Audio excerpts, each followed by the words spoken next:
Vous écoutez HS, le podcast Made in First Group dédié aux Earth Skills.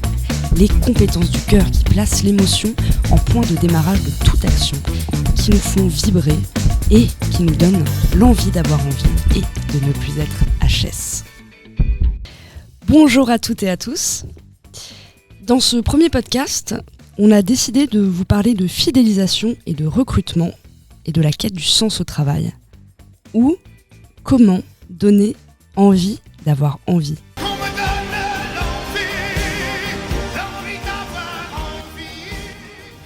Comment assurer et atteindre le sens du travail jusqu'au rêve ? On va tenter d'y répondre aux côtés de Pierre Drelon. Bonjour Pierre. Bonjour à tous. Alors Pierre, tu es économiste, sociologue, ancien président France d'une industrie allemande, intervenant en change management et à l'origine des Earth Skills. Alors l'équilibre entre épanouissement professionnel et sens au travail est de plus en plus recherché et il devient un essentiel pour les collaborateurs mais aussi pour le bon fonctionnement des entreprises. Je fais de toi mon essentiel. Alors j'ai cherché quelques chiffres et j'en ai trouvé beaucoup. Mais j'ai choisi de vous en citer deux pour vous dessiner le contexte. Et Pierre, surtout, n'hésite pas à partager ton avis sur ces chiffres. Premier chiffre, 72% des collaborateurs en poste envisagent de quitter leur emploi actuel pour un autre qui aurait plus de sens. C'est quand même pas anodin. Autre chiffre, seuls 6% des salariés français se considèrent comme engagés au travail. Je trouve ça quand même assez impressionnant. Donc là, on est sur des chiffres qui marquent clairement une rupture dans nos sociétés, notamment en entreprise, mais surtout, ça nous questionne sur le sens au travail. Alors, face aux chiffres que je viens d'évoquer, et surtout, Pierre, avec ton expérience en entreprise, qu'est-ce que cette problématique du sens au travail t'évoque ? Rien ne m'étonne dans ces chiffres qui recoupent ce que je constate malheureusement dans les entreprises. La manière dont on organise, dont on gère, dont on manage le travail aujourd'hui ne correspond pas aux exigences de l'évolution du monde, de la société et de notre environnement de manière générale.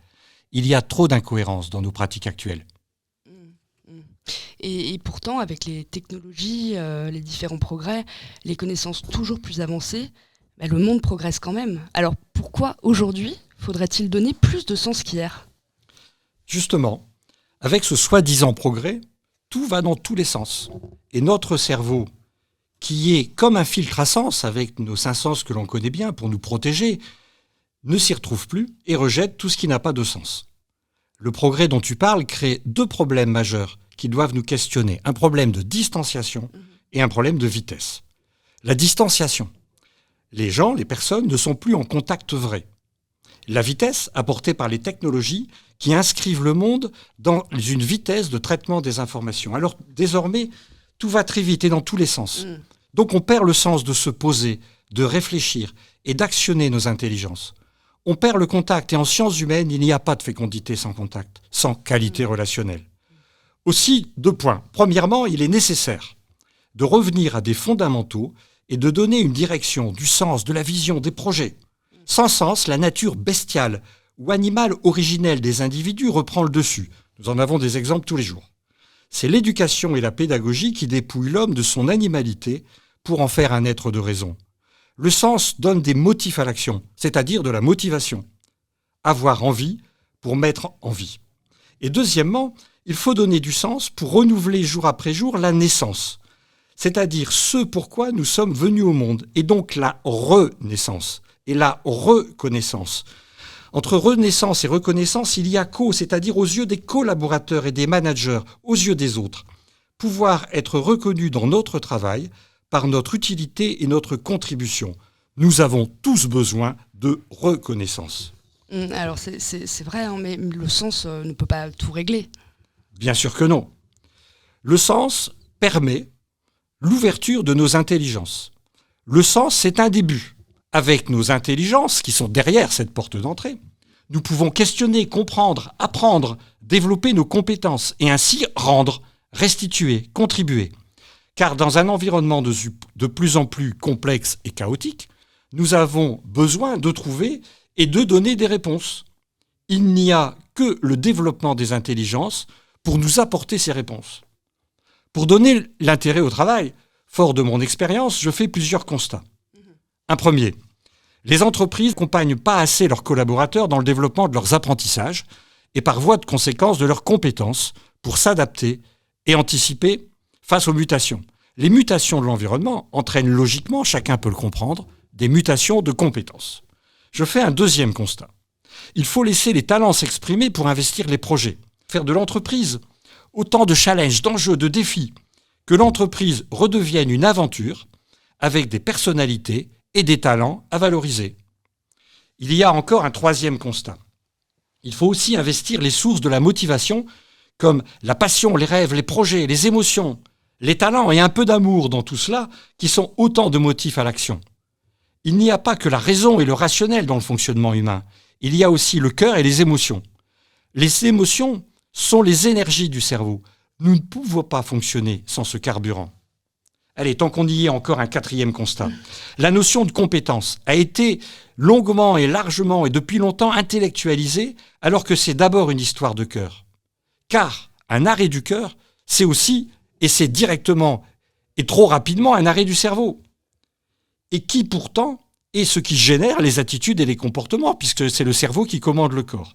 Il n'y a rien d'intellectuel là-dedans, que du bon sens. Il faut faire évoluer notre vision trop mécanique, mathématique, rationnelle ou analytique de la compétence vers une vision finalement plus humaine. Alors justement, pour rebondir sur l'histoire de cœur dont tu parles, parfois les employés peuvent se sentir démotivés ou juste perdus dans leur quête de sens au travail.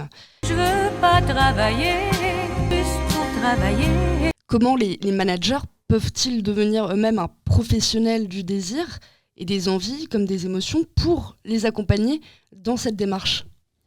C'est tout l'enjeu de l'évolution de leur rôle, du rôle du manager par rapport aux évolutions du monde. Dans un monde qui évolue, les compétences managériales doivent évoluer. Il existe encore beaucoup d'entreprises où le management, quand il existe, reste le bras armé de l'organisation. Aussi, je propose d'inverser les choses, à savoir que l'organisation soit au service du management pour faciliter et enrichir le travail de chacun. Alors la gestion produira et mesurera le travail engagé. On ne peut pas non plus mettre la gestion et ses chiffres en premier. Ce sont les rêves, les projets, les aventures, les émotions qui donnent envie. Ne l'oublions pas. Et c'est seulement après que les chiffres suivront. La gestion mesurera ces chiffres. Trop d'organisation et trop de gestion ont entraîné, peu à peu, l'oubli de nombreuses caractéristiques humaines comme la motivation, le plaisir, la reconnaissance, le courage, l'effort, la ténacité, le cœur, le sens. Et comme c'en est en effet difficile à chiffrer, eh bien la gestion puis la finance l'ont tout simplement éliminé des processus de réflexion et de décision. Aujourd'hui, on en paye les conséquences. Aussi, rien d'étonnant à ce que le travail ou l'entreprise n'intéresse plus vraiment dans ces conditions. Le management doit investir le non quantitatif et le collectif, l'homme comme ressource et non pas comme une charge sociale à supporter. Alors là, je vais rebondir sur la notion de rêve dont tu parlais tout à l'heure. Justement, cette notion, dans le contexte du travail, elle peut sembler idéaliste. Alors, est-ce qu'on risque pas de pousser les gens à poursuivre des chimères au détriment de la réalité ? Je vais aller plus loin. Comment différencier un rêve réaliste d'une illusion inatteignable ? C'est une question de reconsidération en effet du rêve. Sans déterminer du travail comme d'une valeur morale. Le travail s'est déplacé pour faire d'une fin un moyen. Si le travail était hier une fin en soi, c'est-à-dire vivre pour travailler, aujourd'hui pour les plus jeunes, et pas que, il est un moyen de s'épanouir dans l'existence, c'est-à-dire travailler, oui, ok, mais pour vivre. Notre existence, à l'heure actuelle, se caractérise dans un monde avec de nombreux défis qui sont à résoudre. Ils sont de multiples ordres, d'ordre écologique, économique, sociaux, migratoires, sanitaires, technologiques, et j'en passe. Quand je parle de rêve face à ces défis.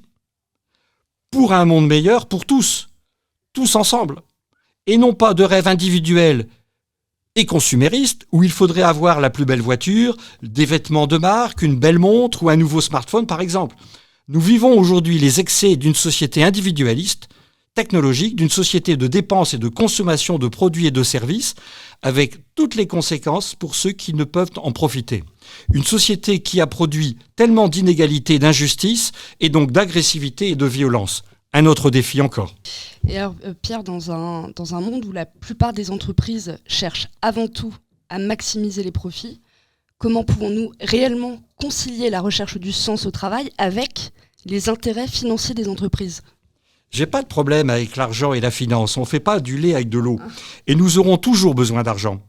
Les individus, comme les entreprises et aussi les États.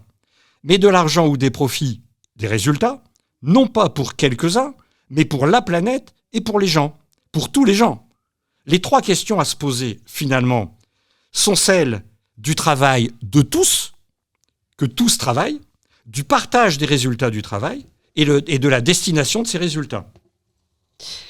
Dans un monde où le recrutement est de plus en plus compétitif, quels sont les leviers qu'une entreprise peut actionner pour attirer et fidéliser les talents, concrètement ? Eh bien justement, communiquer sur son sens au travail, sur le projet de l'entreprise, sa raison sociale. On a chacun de nous une raison d'être, une raison pour laquelle nous sommes venus au monde. L'entreprise a elle aussi sa raison sociale. Il faut que chacun puisse se retrouver dans cette raison sociale. Notre vie elle-même est une entreprise, du verbe entreprendre, faire réaliser. On a des choses à faire dans la vie pour la vie, et non pas que consommer. Il faut aussi produire, c'est une leçon de l'histoire. Et chacun doit produire et apporter sa valeur ajoutée, sa pierre au défi pour contribuer et pour exister. Et comment ça peut se traduire concrètement au travers de quel type de formation ou de modalités pédagogiques que toi justement tu utilises dans tes dispositifs ? Il y a beaucoup de sujets. Par exemple, des formations au sujet de l'humanité comme les projets personnels et professionnels, les talents, les compétences, le fonctionnement des individus sur les passions, les émotions, le stress, la motivation, et l'éducation, la pédagogie, les impacts du cœur sur les attitudes et comportements. Du côté de l'entreprise, il y a aussi des interventions sur la stratégie d'entreprise qui donne du sens, l'organisation au service du management, la communication, l'intégration dans les processus de décision des éléments non quantitatifs, le pouvoir de l'intuition, les organisations apprenantes, les intelligences, et la liste n'est pas close, il y a tant à faire. Et si l'entreprise engage des actions de cette nature, alors oui, elle peut donner envie et attirer. Et si elle est cohérente entre son discours et sa réalité, faire ce qu'on dit et dire ce qu'on fait, alors elle peut même fidéliser. Car cela génère la confiance. Et la confiance est le ciment de toute relation. Merci Pierre pour ce partage. On comprend mieux ce qui se cache derrière ces Earth Skills. Miser sur les hommes des entreprises, leur capacité émotionnelle, comportementale, cognitive et humaine devient essentielle à la fidélisation et au recrutement en entreprise. Dans la continuité de l'épanouissement au travail, nous parlerons au prochain épisode de HS des RPS avec une question majeure. Le travail, une vraie opportunité. Comment être en bonne santé ? À bientôt pour de nouvelles aventures humaines. C'était HS, le podcast Made in First Group dédié aux Earth Skills et à tous les accros du cœur.